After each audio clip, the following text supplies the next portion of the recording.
Good morning সবাইকে।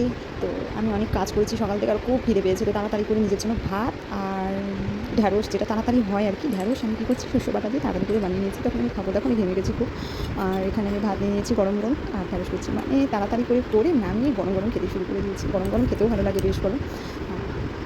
আর আমার এরকম শস্য দিয়ে ঢ্যাঁড়স খেতে খুব ভালো লাগে। আগে ছোটোবেলা পছন্দ করতাম না, কিন্তু এখন কী জানি কেন রিসেন্টলি আমার খুব ভালো লাগে এটা। ঢ্যাঁড়স আনলে আমি এইভাবেই করি, শস্য দিয়ে। আর দেখো এখানে মনে হচ্ছে আমি অনেক ভাত নিয়েছি, কিন্তু এখানে অনেক ভাত একদমই না, আমার খাওয়া একদম কমে গেছে। আর আমি খাইব অল্প, যেহেতু বেশি খেলে আমার একটু প্রবলেম হয়, হজম হতে সমস্যা হয়। তো তাই আমি এখানে অল্প ভাত নিয়েছি, এটা দিয়েই আর অল্প ঢ্যাঁড়স নিয়েছি, এটা দিয়ে আমার সমস্ত ভাত শেষ হয়ে যাবে। মানে গরম গরম ভাতে আমি যদি আমাকে 2 চামচও তরকারি দিয়ে দাও, ওটা দিয়ে আমি শেষ করে ফেলতে পারি। এই ট্যালেন্টটা আছে আমার মধ্যে। বাহ, কী স্বাদ! নিজের রান্না নিজেই তারিফ করছি, কিন্তু সত্যি খেতে অসাধারণ হয়েছিল।